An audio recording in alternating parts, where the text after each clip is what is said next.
Bienvenue dans cette émission où nous allons parler de l'histoire, du présent et de l'avenir d'une usine emblématique de l'industrie. C'est l'usine Renault de Flins, l'usine de Renault-Flins. C'est une usine qui a construit beaucoup de voitures, de la Juva 4 à la Zoé, en passant par la célèbre 4 chevaux, et qui a arrêté la construction des voitures depuis la fin du mois de mars dernier. Alors, on va parler de l'histoire de cette entreprise, de l'histoire qui est emblématique, évidemment, et de l'industrie et de Renault, avec Vincent Leglève. Bonjour. Bonjour.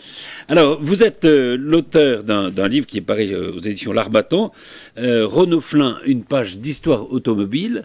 Vous avez été longtemps chargé directeur de la communication des usines, de l'usine de Flins notamment. Oui. Aujourd'hui, vous avez un autre métier puisque vous êtes directeur du campus de l'ISEG, c'est ça? C'est ça, tout à fait. Qui est une école de marketing. Voilà, marketing, communication, qui forme une école supérieure. Voilà.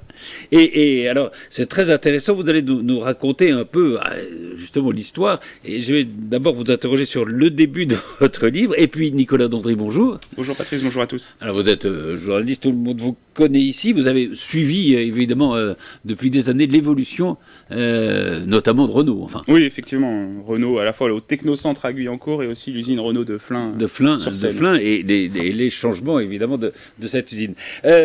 Oui, je reviens sur le début de votre livre où vous dites, voilà, il y a ce changement... très important de Renault-Flins, puisque voilà, la production de voitures a cessé. Et vous dites c'est une mort annoncée depuis longtemps. Les Cassandres, finalement, ont fini par avoir raison.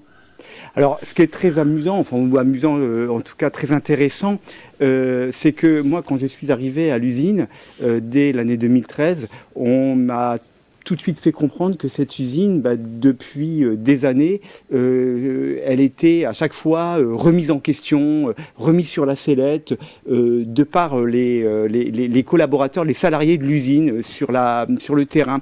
Alors que, en fait, l'usine, elle a toujours été un élément de la stratégie très importante de Renault. À telle enseigne que Louis Fetzer, que j'ai eu la chance d'interviewer, qui fait la préface de qui m'a fait l'honneur de faire la préface de ce livre, m'a dit que la question ne s'était, en tout cas sous sa mandature, jamais posée de remettre en cause. Il y avait une rumeur, alors une sorte de rumeur. Alors c'est très curieux justement parce que c'était une rumeur qui venait vraiment du terrain. Et bien effectivement, l'usine, on l'a vu il y a encore quelques semaines, a cessé la production de véhicules neufs. Donc oui, finalement, les Cassandres qui annonçaient depuis presque, certains m'ont même dit depuis sa création, chaque année, il était question de remise en cause de l'usine. Alors quand on parle de Renault, évidemment, on va parler de Flins. Il y a aussi, d'abord, la première usine, c'est l'île Seguin. C'est Boulogne. Oui, c'est Boulogne. Boulogne qui ferme en 1992, qui arrête sa production en 1992, qui est une usine qui a été construite dans les années 20-30 sur l'île Séguin, qui est vraiment l'anti-Flins. Elle est comprise, cernée par la Seine, elle est sur 8 niveaux, tout le contraire de l'usine de Flins qui peut s'étaler largement en 1952. Mais c'est vrai que, quand je dis emblématique, par exemple, il y avait cette phrase, il ne faut pas désespérer Billancourt, quand on disait il risque d'y avoir des mouvements sociaux, c'était Renault. Oui. Donc c'était vraiment la première usine. Et Flins, né en 52, c'est ça ? 1952, tout à fait. Construite par un architecte qui s'appelle Bernard Zerfus. Tout à fait, qui a fait le CNIT à la Défense, qui est un architecte, on va dire, un vrai architecte, et pas seulement quelqu'un à qui on a confié la réalisation d'une usine. Donc elle a une architecture, c'est un lieu qui est très particulier, d'un point de vue presque, on pourrait dire même du domaine de la culture de l'art. C'est un un lieu de mémoire. Oui, vous l'avez On visité. le voit d'ailleurs, hein, on l'a visité à plusieurs reprises, mais quand on parcourt cette étendue avec plusieurs bâtiments, on voit que on est dans l'industrie, on est vraiment dans le cœur industriel quand on parcourt les allées, les routes même, j'ai envie de dire, c'est une mini-ville en fait, un peu à l'image du technocentre où c'est une mini-ville, il y a 11 000 salariés à Guyancourt qui travaillent au quotidien. Je ne sais pas combien il y a de salariés à Flins. Alors, ça dépendait des époques. Alors évidemment, hein, l'usine a atteint 2 pics significatifs. En 1976, le pic de production annuelle, 420 000 véhicules. Voitures, ouais. Et en 1977, un an plus tard, le pic des effectifs à 21 300 salariés, qui malheureusement, à cette date, après 30 ans de croissance, 1952, fin des années 70, eh bien, va connaître, on va dire, 30 ans de crise, de déclin. En tout cas, c'est successive et de déclin. Oui, c'est l'objet de ma recherche historique. Absolument. De 1980 à 2010. Et quand je dis que c'est une mini-ville, l'usine s'inscrit vraiment aussi dans l'aménagement du territoire, parce qu'on voit que à côté, il y a le quartier Élisabethville, qui est à la fois sur le territoire d'Aubergenville et sur le territoire de Flins, un quartier qui était vraiment dédié à l'usine, où ce quartier a été construit pour que les salariés de l'usine de Flins puissent vivre juste à côté de l'usine. Et quand on voit le quartier, il est vraiment collé à l'usine. Mais d'ailleurs, alors, c'est une partie de ce territoire des Yvelines où il y a Renault, il y a Peugeot qui est pas loin non plus, à Poissy. Hein. Et puis, en effet, ça a exigé qu'on puisse loger un certain nombre de gens qui venaient travailler. Alors, vous parliez de ces sites. Il y a aussi Chanteloup-les-Vignes qui a été créé aussi pour pouvoir loger les travailleurs de l'industrie automobile. Hein. Absolument. L'usine a une emprise démographique très forte sur son territoire. Il y a une thèse très intéressante qui est sortie au début des années 80 sur justement l'emprise de l'usine et tous les impacts que sa croissance a eu. Hein, c'est le quartier au Mureau, des quartiers à Mantes-la-Jolie. Alors, effectivement, devant le quartier d'Élisabethville qui appartient à la commune d'Aubergenville et qui a été fait sur le même modèle que l'usine avec ces espèces d'appartements sur pilotis, un peu comme la barre des vestiaires qui fait 800 mètres dans l'usine avec cette architecture très, très intéressante. Et d'ailleurs... c'est un peu l'âge d'or des architectes d'ailleurs, parce qu'ils pouvaient tout construire et imaginer le futur. Voilà, tout à fait. Et ces habitations qui étaient réservées à la maîtrise dans un premier temps et qui ont été également conçues avec le peintre, l'ancien futuriste Félix Delmarle, qui avait pour projet de donner des couleurs aux différents ateliers dans une logique de chromothérapie pour accompagner le cadre de travail, d'avoir un cadre de travail agréable, serein, et cette chromothérapie a été également déclinée sur ces habitations pour la maîtrise en face de l'usine. Alors, je parlais de l'île Seguin. Quelle est la différence dans la production entre l'île Seguin et Flins ?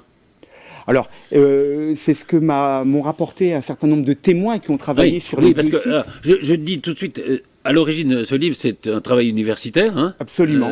Et puis, vous avez en effet interrogé tout un tas de personnes qui ont travaillé, des chefs d'atelier, qui étaient sur place. Hein. Tout à fait. J'ai eu la chance de rencontrer énormément. Jusqu'à Schweitzer, évidemment. Voilà, qui était président de Renault. Depuis le terrain des opérateurs jusqu'à la direction générale de Renault avec le président Schweitzer et naturellement également des organisations syndicales. Ça va sans dire.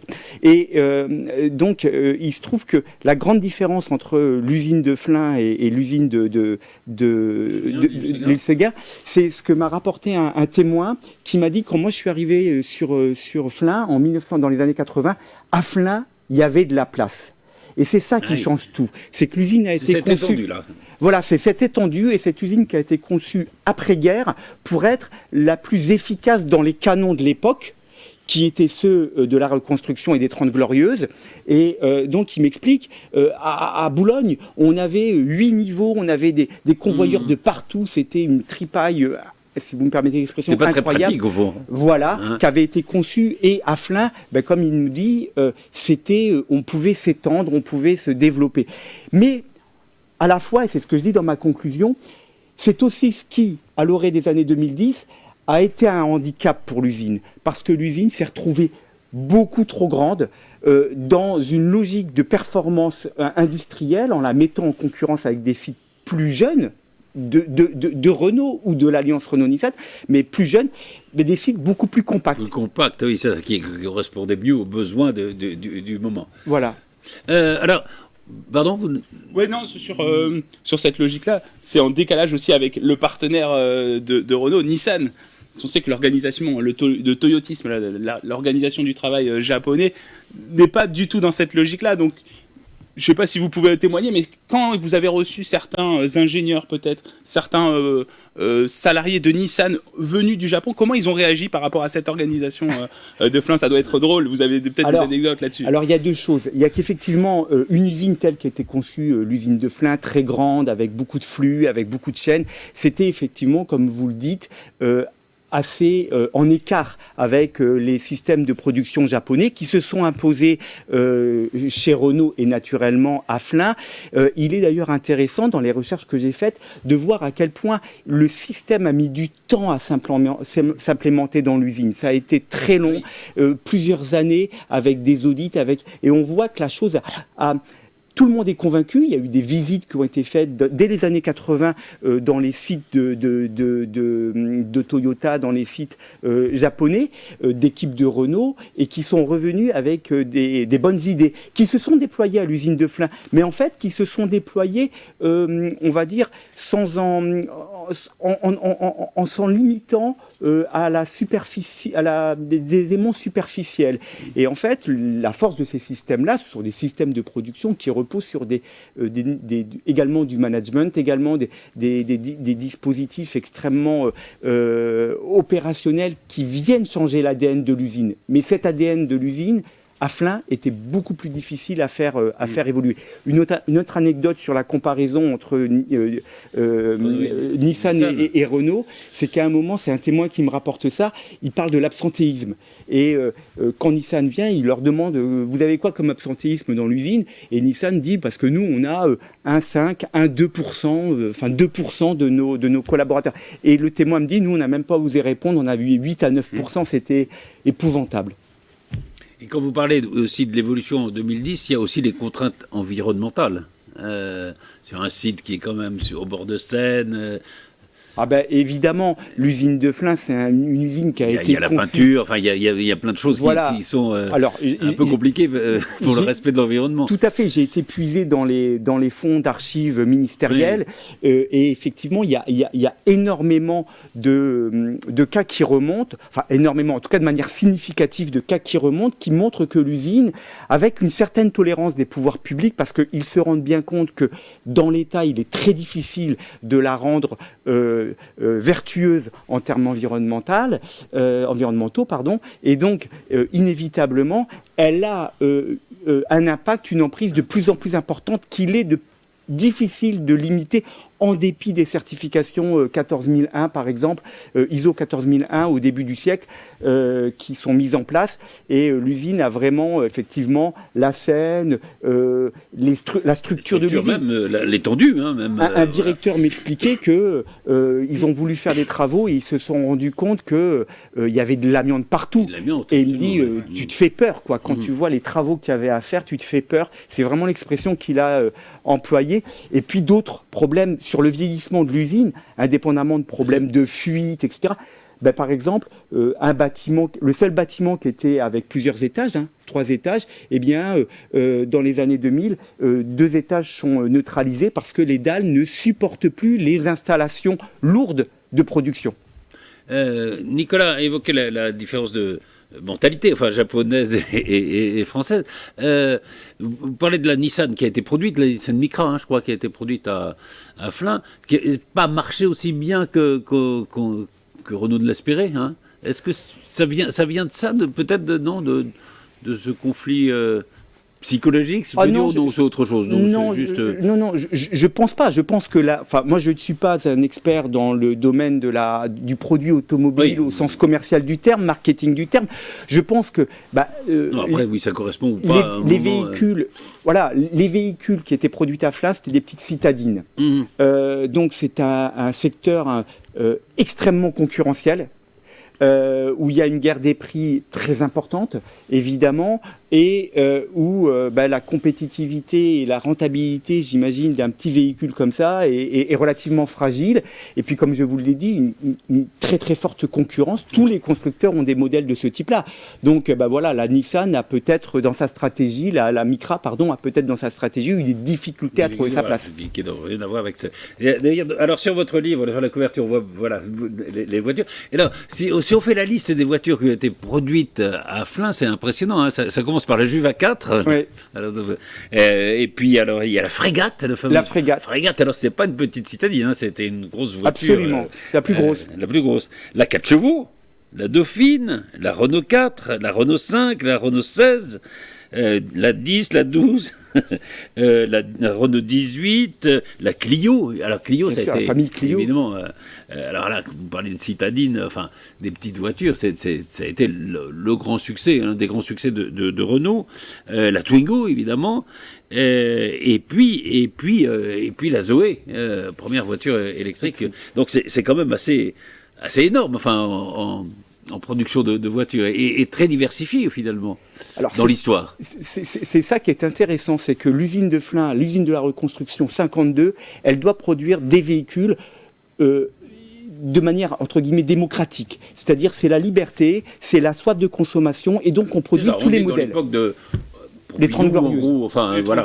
Pompidou, en gros, mais tout pour la bagnole, quoi. Enfin, voilà. Voilà. Donc c'est là où les autoroutes reine de la voiture, se développent. Absolument. Et donc l'usine est conçue pour fabriquer la Frégate, qui est la voiture en dimension qui sera la plus grande de tous les véhicules, mais aussi la R16. Donc c'est du véhicule haut de gamme à l'époque. Oui, la R12, les hauts de gamme de Renault. Hein. Tout à fait, absolument. Donc une très forte diversité de véhicules, plusieurs chaînes, parce qu'évidemment c'est des véhicules qui ont des tailles différentes, jusqu'à 3 chaînes.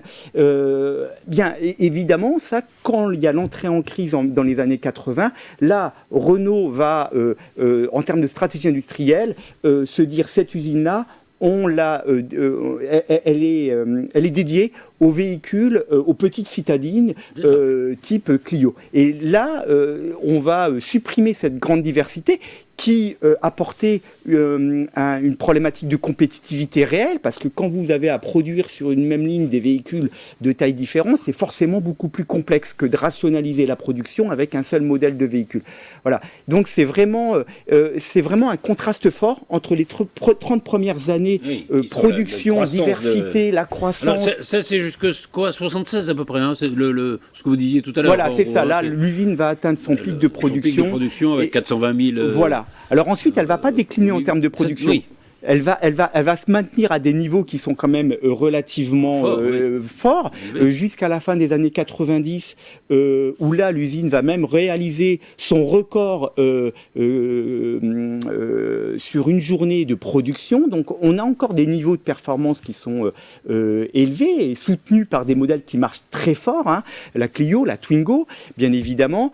Mais ensuite, les années 2000 vont être beaucoup plus compliquées avec l'arrivée après de la crise des subprimes qui va avoir en 2008 des impacts sur l'usine importantes. Je lisais dans un article justement la fin de la production, le dernier véhicule produit à Flins, c'était le 29 mars. Et je lisais dans un article qu'il y a au total... c'était une Zoé. Hein. Et je lisais qu'au total, il y a 19 millions de véhicules qui ont été produits dans cette usine. Oui. Alors, peut-être pas tout à fait 19 millions, moi, mais j'avais fait le calcul parce que j'ai pas tous les derniers chiffres de production, mais on avait passé le 18 millionième véhicule autour des années 2016-2017. Donc oui, c'est l'usine de toute façon de Renault qui a produit le plus de véhicules. Et qui a suivi finalement l'évolution aussi technologique jusqu'à ce qui devient la norme aujourd'hui, le véhicule électrique en fait. Finalement, elle a suivi cette évolution technologique des véhicules à la fois connectés et puis jusqu'à l'électrification aujourd'hui. Et on pourrait même dire aussi, au fond, parce qu'on voit bien maintenant que le poids des véhicules est un problème. Finalement, on passe, de la frégate qui était très grosse voiture. Peut-être, on va de plus en plus vers la voiture plus légère, plus maniable. Il y a aussi cette évolution. Oui, alors après ça, cette évolution, l'évolution du produit, j'ai envie de dire, il est presque indépendant du process de production. L'usine a su à chaque fois s'adapter aux nouvelles techniques. Quand par exemple les traitements de surface pour garantir une durabilité des tôles est apparu au début des années 80, donc l'usine a fait sortir de terre l'une des dernières implantations vraiment de très grande dimension avec le bâtiment de la Cataforèse qui permet de plonger le véhicule dans un certain nombre de bains et qui protège la carrosserie. Ça évite les trous dans les planchers de nos R4 quand nous étions enfants. Ah oui, absolument. Moi, j'ai eu ça. Oui, moi aussi. C'est vrai qu'il y a tout le processus de fabrication. Enfin, tout se fait. À la fin, ça commence par, je crois, c'est l'emboutissage, la tôlerie, après la peinture et le montage. Tout à fait. Voilà. Ouais. Les 4 étapes se font. Tout se fait dans cette usine-là. Oui, tout à fait. Avec des étapes qui vont ensuite, au fil du temps, toujours dans cette optique de rationalisation, de maintien de la compétitivité par tous les moyens des années 80 jusqu'en 2010, c'est ce que je montre dans mon livre, l'usine va mettre en œuvre tous les moyens en termes de management, de process, etc. Justement, ça, c'est intéressant. Pour toujours raccrocher et garder sa position de fleuron de Renault. Et donc, il y a par exemple des activités comme la couture, la fabrication des sièges, qui vont sortir à la fin des années 90, et qui vont partir chez les sous-traitants. Et ce qui est intéressant, c'est de se rendre compte que en 2012, quand Zoé arrive dans l'usine, les volumes sont relativement faibles et les sièges, il est plus intéressant de réinternaliser la production des sièges dans l'usine. Ok. En adaptant par rapport au volume, vu qu'on produit moins de véhicules, on peut se permettre de réintroduire et de remettre des activités de production. Voilà, le make or buy penche du côté du make et non pas du buy. Donc je n'achète plus, mais je fais moi-même. Et on revient d'une certaine manière. C'est aussi une agilité de l'usine de revenir à une période antérieure. On va en parler de l'avenir, mais j'ai l'impression que finalement ce côté d'adaptabilité de la chaîne de production, mais aussi des salariés, ça s'inscrit dans l'ADN peut-être de l'usine. Les salariés ont toujours su s'adapter aux évolutions et même peut-être de la marque aussi. Parce que Renault, c'est aussi emblématique d'une certaine politique sociale. Quand même. Oui, c'est Renault, la vitrine sociale, l'arnure de l'après-guerre. Absolument. Tout à fait. Et l'usine de Flins est également... Donc il faut correspondre à l'image qu'on a aussi. Et il y a des pages très intéressantes, justement. Vous parliez du management. Il y a eu des conflits sociaux. Oui, il y a eu des conflits sociaux très durs à l'usine de Flins dans les années 70. Au début des années 80, il y a sur les 3-4 premières années de la décennie 80, des conflits quasiment permanents, larvés, dans différents secteurs. Et puis ensuite, hormis les grands conflits de 95, l'usine va perdre le monde ouvrier, très certainement aussi parce que ça s'accompagne d'une décroissance des effectifs. C'est quand même la population ouvrière qui va, quand on passe de 21 300 en 77 à environ 3 000 salariés, pour faire simple, dans les années 2010, c'est essentiellement la population ouvrière qui en fait les frais. Et donc forcément, moins de mobilisation. Et puis, la montée en puissance d'une autre population très importante dans les années 2000, les personnels intérimaires, qui sont parce que moins attachés à la marque, ils tournent entre Poissy et Flins, ils sont moins sujets à s'engager dans les mouvements sociaux et ils vont représenter de plus en plus d'effectifs dans l'usine. D'accord, ah oui, il y a un changement même de statut. Alors, Absolument, ouais. tout à fait. Et quelque part... Et d'appartenance, et donc de sentiment d'appartenance. Bien sûr, bien sûr. Et d'une certaine manière, on pourrait dire que, c'est ce que je montre dans mon ouvrage, c'est que cette transformation de l'usine, c'est pas seulement une transformation des murs, des process, des produits fabriqués, du management, c'est aussi une transformation profonde de ce qu'est le monde ouvrier.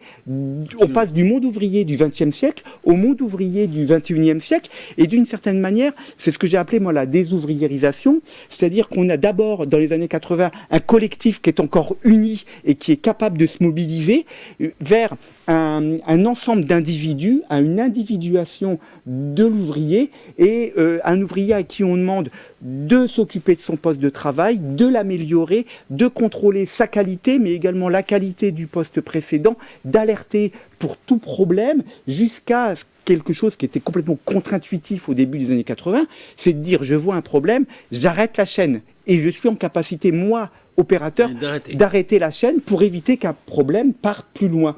C'est une grosse responsabilité. Et donc, on va faire de chaque ouvrier...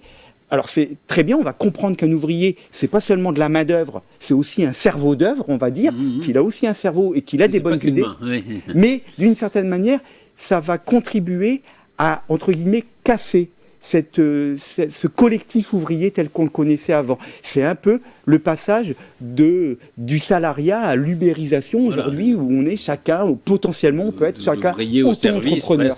Voilà. Mais d'ailleurs, c'est au fond assez symbolique de ce qui s'est passé en France dans l'industrie dans ces années-là, de la désindustrialisation de la France. Hein. Oui, c'est une certaine forme. C'est une image mais très forte de ce qui s'est passé par ailleurs. Bien sûr. Mais un peu la fin, c'est peut-être un mot fort, mais enfin, de la classe ouvrière. Enfin, il est évident que la classe ouvrière est une part de moins en moins importante dans notre société, au même titre. Les syndicats aussi.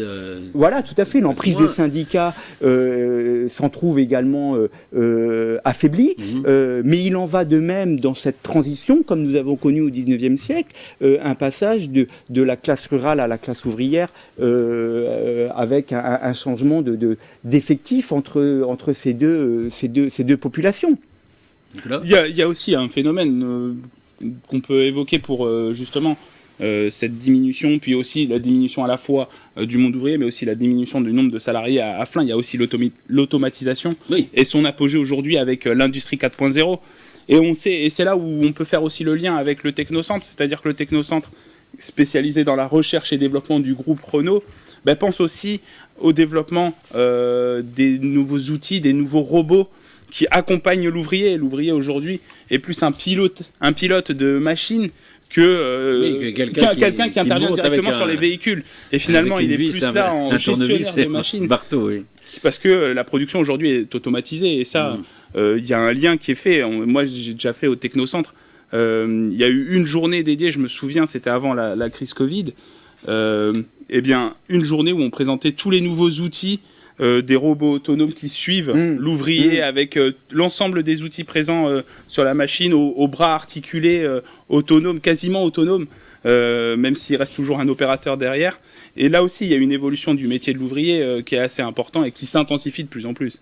Absolument. Alors, l'automatisation a eu aussi une vertu sur l'ergonomie, parce que ça a permis de supprimer des postes qui étaient quand même particulièrement pénibles. Mais là, vous avez complètement raison dans ce que vous expliquez. Et je citerai quelqu'un qui a une vision de cette situation, c'est François Dalle qui, dans son rapport en 1984, PDG de L'Oréal. Voilà, PDG de L'Oréal pendant de nombreuses années.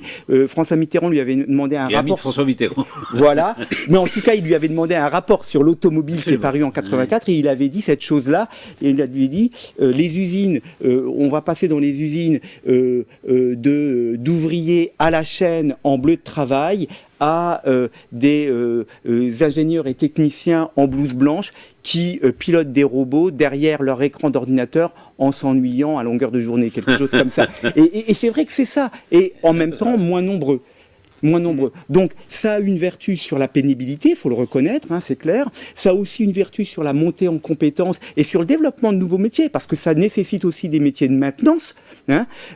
Mais ça a eu aussi une incidence sur ce que j'expliquais tout à l'heure, la désouvriérisation, c'est-à-dire que finalement, vous avez des gens qui sont plus une grande masse d'opérateurs, mais qui sont chacun dans leur domaine de compétences à piloter leurs robots, leurs machines, leur installation bien particulière. Ben c'est en effet ce qui est parfois critiqué aujourd'hui, c'est-à-dire que c'est cette période où justement on a dit peut-être que finalement il faut laisser en gros la construction, l'industrie à d'autres, et nous on va faire plutôt un pays qui sera fondé sur le service. Hein. Il y a eu cette logique-là qu'on regrette aujourd'hui, puisque aujourd'hui on parle de réindustrialiser.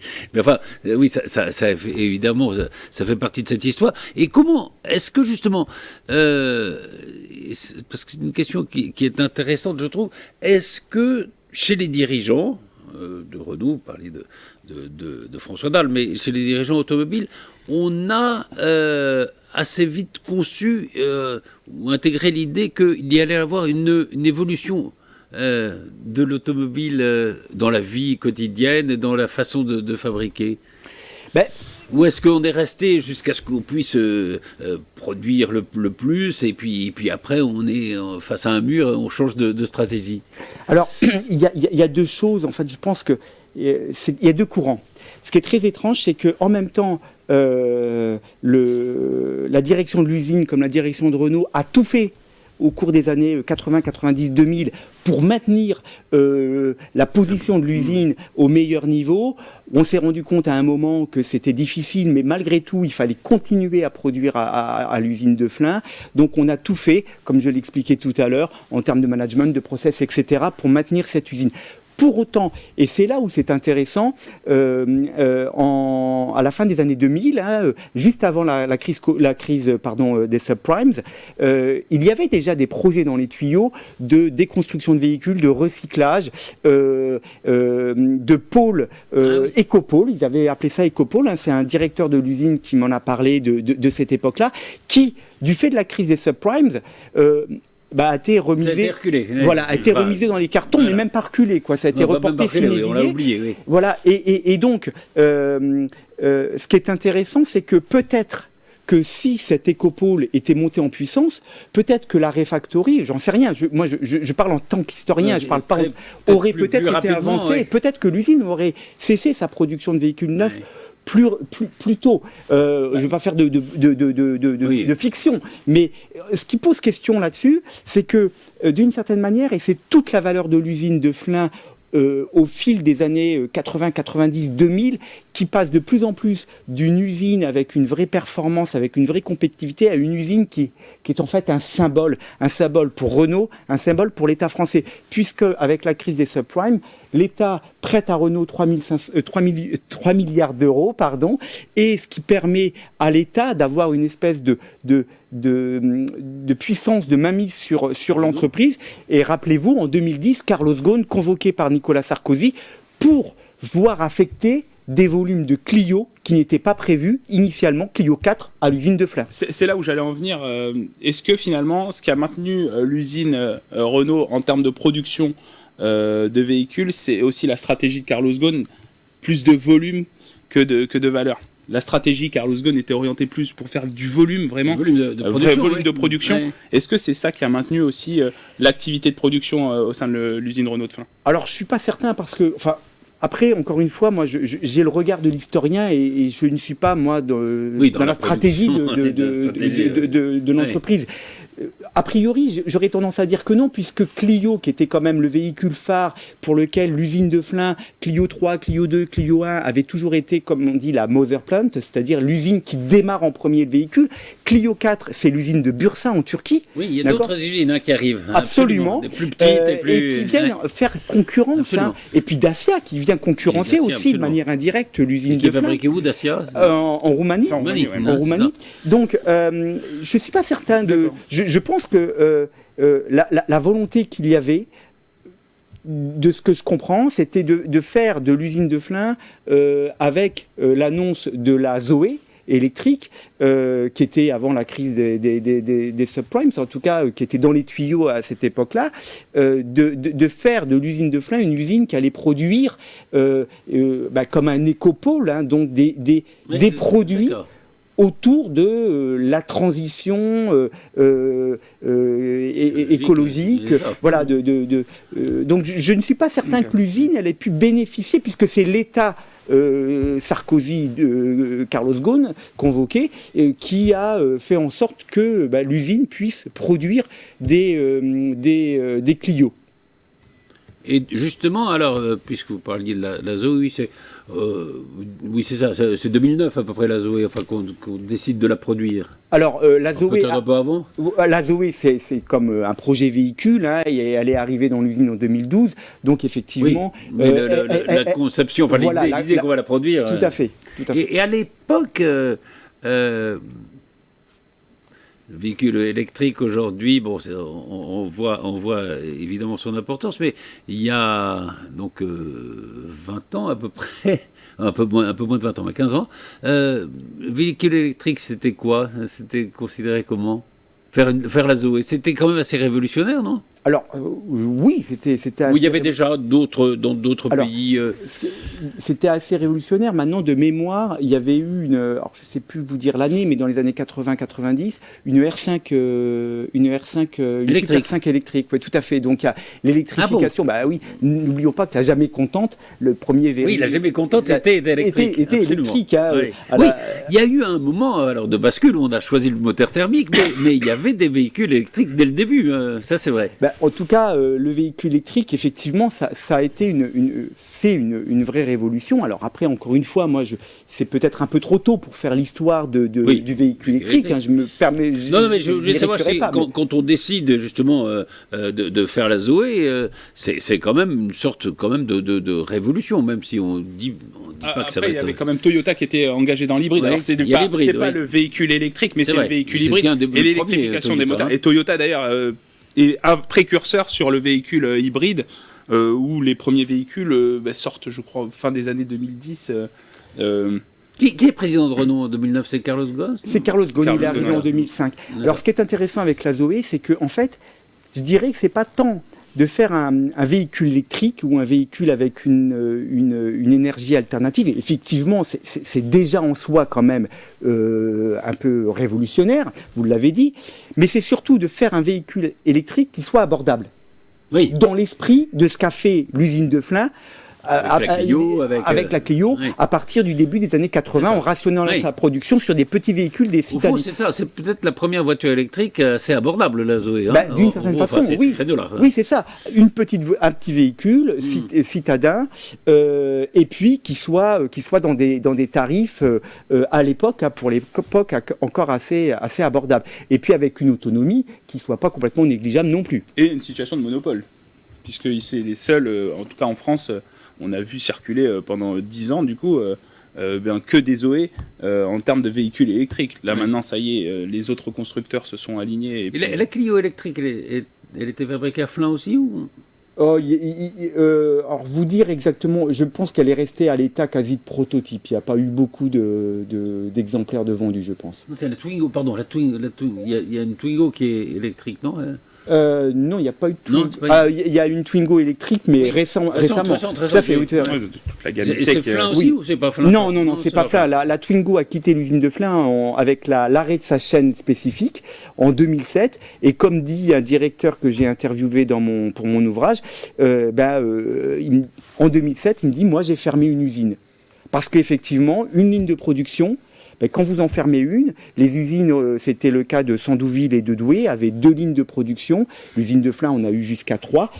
Comme une usine s'est constituée à 75% de personnel qui sont sur ligne pour fabriquer des véhicules, quand vous supprimez une ligne, vous supprimez l'équivalent, on va dire, d'une usine. D'accord. Donc, c'est là qu'on arrive quand même dans les années 2009-2010, justement à l'idée, alors même si elle était repoussée un peu, de la refactory, enfin de l'économie circulaire, un peu, ça arrive à ce moment-là, quoi.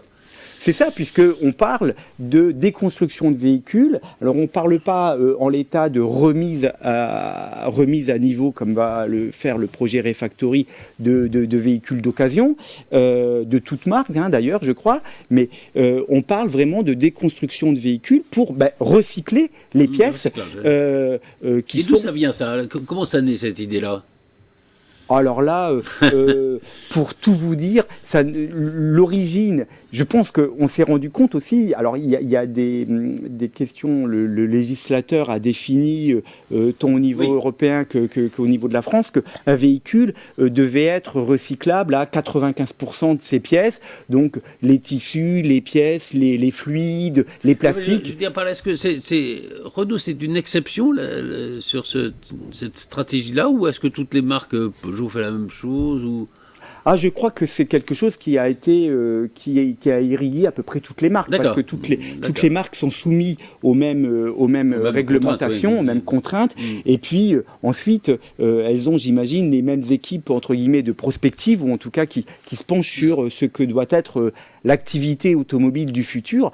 Et donc c'est assez évident qu'on soit arrivé, enfin maintenant c'est facile de le dire, 20 ans plus tard, mais ou 15 ans plus tard, mais c'était assez logique qu'on arrive à cette conclusion-là, quoi. Nicolas Dandry, vous avez suivi effectivement, ce passage. Si je peux revenir sur les événements, d'abord la première fois où on évoque la possibilité pour Flin, donc mis à part cet épisode de 2009, mais c'est le 29 mai 2020.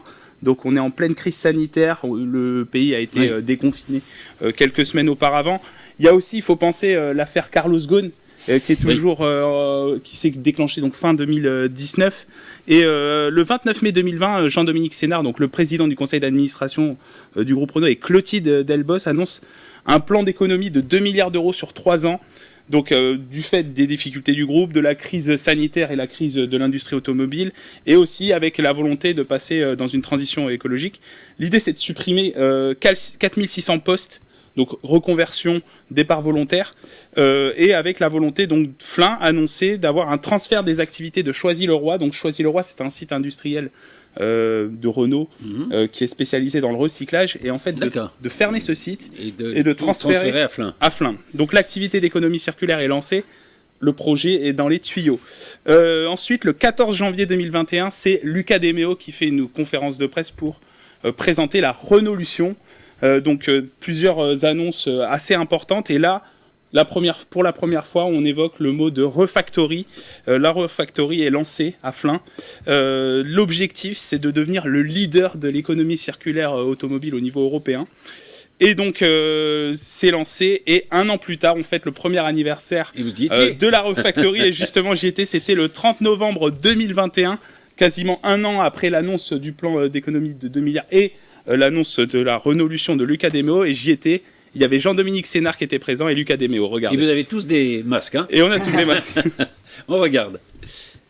Il n'y en a pas deux comme ça. Il n'y en a pas deux comme ça. Là, vous avez, et je le dis franchement, cette usine sera un jour la première usine d'économie circulaire dans l'automobile. C'est la grande ambition des dirigeants de Renault Group autour de la Refactory, le basculement de l'usine de Flins-sur-Seine vers un site d'économie circulaire d'automobile. Le premier pôle de ce projet est déjà concrétisé avec la Factory VO, un service de reconditionnement de véhicules d'occasion destiné aux concessionnaires. On a pour ça une application qui est reliée au tout le système d'information de la Factory. Donc il nous affecte la rénovation de la véhicule en quelques clics. Il choisit le niveau de prestation qu'il veut pour son véhicule. Lead time complet là, pour ce process aujourd'hui dans la région parisienne, c'est à peu près 21 jours. Là, nous, on vise 10 jours de bout à bout, et entre l'entrée du process et la photo, ce qui est le moment de la mise en vente, c'est plutôt 8 jours.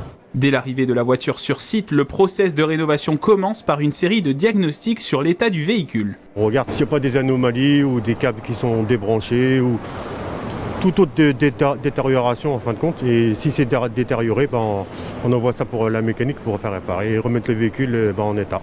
Vient ensuite la partie concrète du reconditionnement. Sur 4 lignes, le site est organisé comme une usine de montage avec les différentes étapes. À partir du diagnostic, les réparations sont réalisées. Si vous voyez là le matricule de la voiture qui vient de rentrer, je crois que c'est celle-là, il y a le filtrage, filtre à air, il y a le liquide de frein, il y a tout ce qu'il y a à faire. Il faut qu'il suit tout ça et après il coche tout ce qu'il a fait. Pour vraiment la voiture, il est suivi de A à Z jusqu'à qu'il sort dehors, tout ce qu'il y a à faire. Et même il y a les commentaires, si on voit quelque chose, on passe commentaire pour l'autre collègue qui va prendre la suite.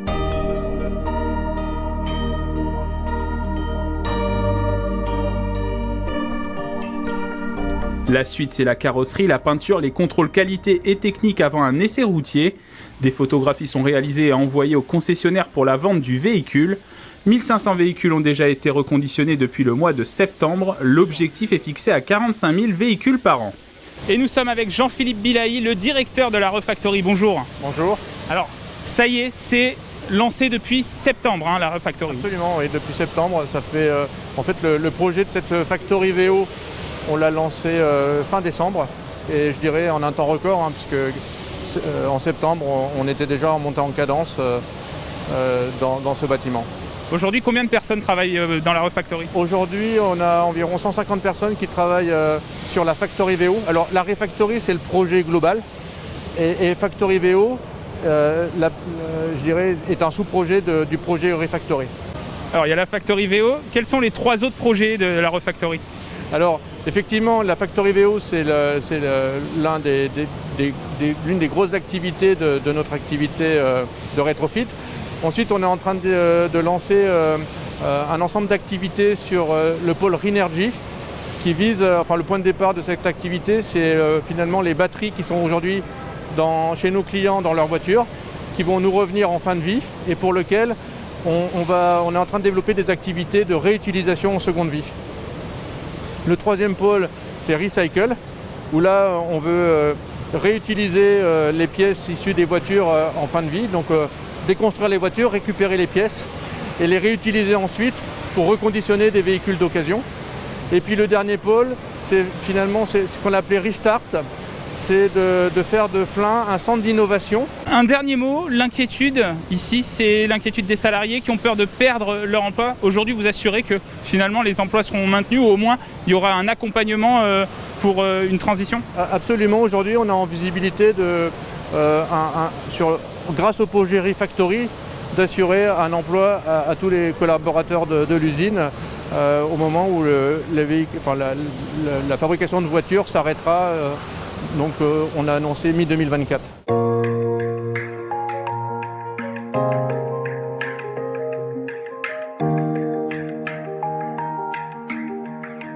Ici, on est en train de développer un projet assez innovant, assez unique et qui nous permettra de donner une nouvelle vie à cette usine glorieuse auquel on tient beaucoup.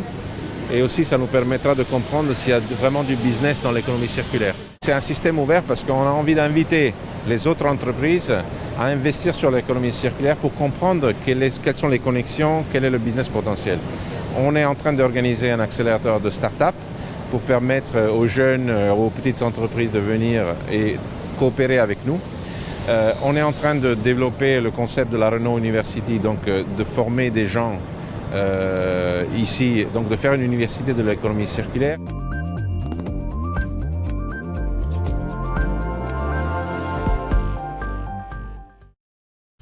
Refactory, économie circulaire sont les maîtres mots de Renault et de Flins aujourd'hui. Exactement. En fait, il y a 4 pôles d'activité. Il y a le rétrofit, c'est le reconditionnement, c'est ce qu'on a vu dans le reportage qui a ouvert à partir de septembre 2020.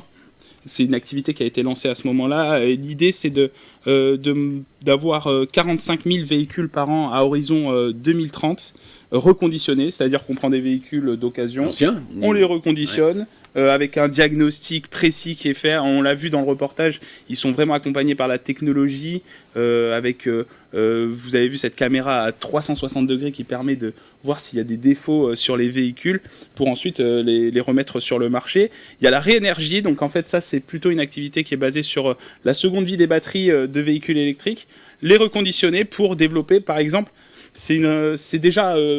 en cours à la Refactory, mais l'idée c'est d'utiliser les batteries pour stocker de l'énergie électrique et on sait que c'est le défi de demain. C'est le gros défi, oui. C'est le gros défi de demain dans les énergies renouvelables, c'est le stockage de l'énergie électrique produite. Ensuite, il y a une activité, la recycle, ça c'est l'activité de recyclage, donc je le disais, l'activité de Choisy-le-Roi qui a été relocalisé à Flins. Et ensuite, il y a la Restart, ce qu'évoquait Luca De Meo à la fin du sujet, à la fois une université, une activité de formation sur le site de Flins pour former les techniciens et les collaborateurs, les futurs collaborateurs de la Refactory. Et puis, il y a aussi un incubateur de start-up.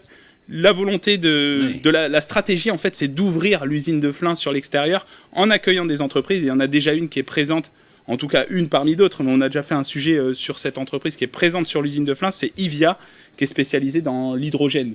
Et donc à la production de piles de combustible à hydrogène pour le véhicule qui fonctionne à l'hydrogène. Si on avait dit à Bernard Zerfus qu'il y aurait une start-up à Flins... Bernard Zerfus, qui était l'architecte en 1952, je pense qu'il aurait fait des grands yeux, non ? Oui, je pense. Et puis, symboliquement, je crois que le pôle start-up incubateur est basé dans le premier bâtiment en entrant dans l'usine, qui est très, très spécifique, très particulier de cette architecture de Bernard Zerfus, un peu comme Ocnit, avec des voiles béton, des piliers, c'est beaucoup de vitrages, c'est très, très symbolique, effectivement. Alors ça a été, pour accompagner évidemment cette mutation, il y a eu une grande opération de formation continue, de formation professionnelle, parce que les gens changent de métier. Oui, alors moi après ça sort de la période que j'ai étudiée, mais c'est vrai que ça a été nécessaire évidemment parce que un plan de reconversion, un plan de départ volontaire aussi. Voilà, les gens qui travaillaient. Effectivement, après. Quand on reconditionne un véhicule, il y a de nouveaux outils qui sont utilisés, mais finalement, c'est de l'intervention sur un véhicule. Ça reste un métier de mécanicien, de technicien automobile. Après, il y a de nouveaux outils qui sont mis dans l'activité. Je crois qu'aujourd'hui, le reconditionnement, il y a 4 chaînes de production qui sont au quotidien à reconditionner, qui sont dédiées au reconditionnement des véhicules d'occasion. Et finalement, c'est des anciens ouvriers de la chaîne de production de la Zoé qui ont été reconvertis, en tout cas accompagnés vers cette activité de la factory VO, ce reconditionnement des véhicules.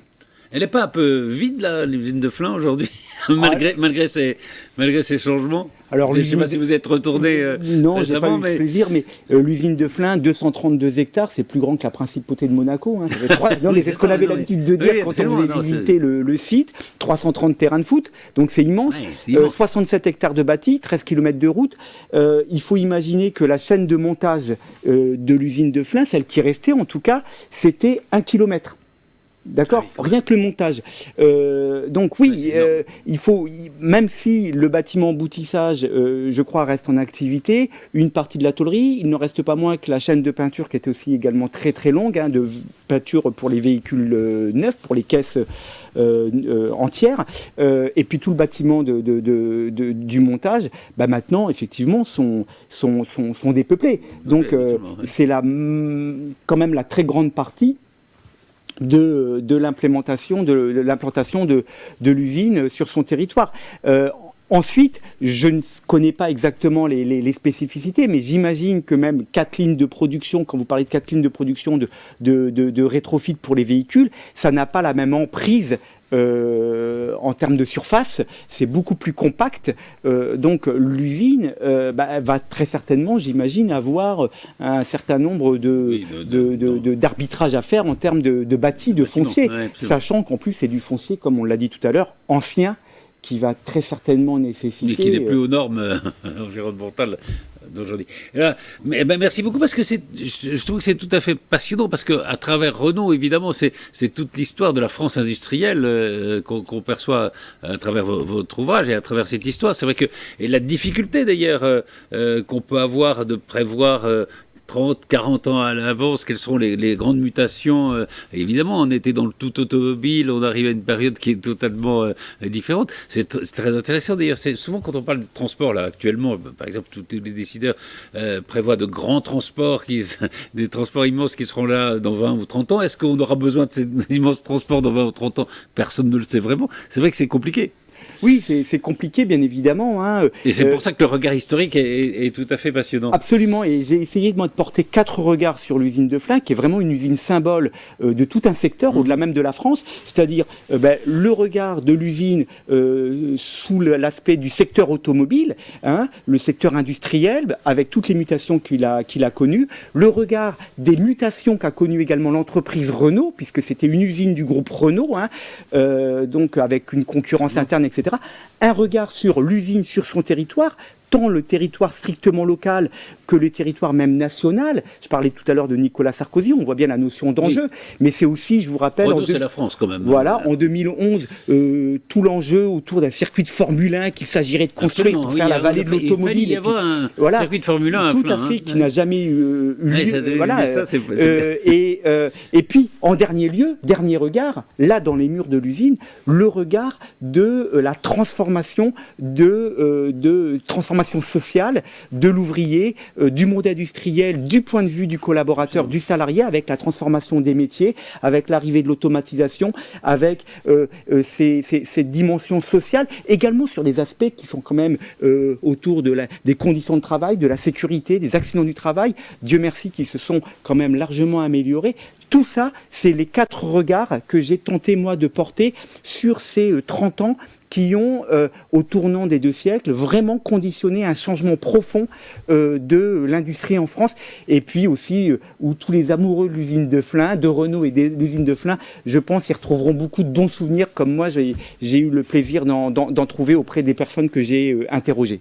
Merci beaucoup, Vincent Le Glaive. Je rappelle donc le titre de votre livre, Renault-Flins, une page d'histoire automobile, l'usine symbole des mutations d'une industrie, 1980-2010, avec une préface de Louis Césaire et une postface de l'historien Xavier Vignat, avec qui vous avez travaillé, je pense. Tout à fait, c'est mon directeur de mémoire, de recherche. Merci beaucoup, Nicolas Dandry. C'est assez passionnant parce que c'est vrai qu'à travers Renault, c'est toute l'histoire de la France des 30 dernières années qu'on relie. Merci à tous les deux, puis à très bientôt pour une nouvelle édition de PAF. Merci.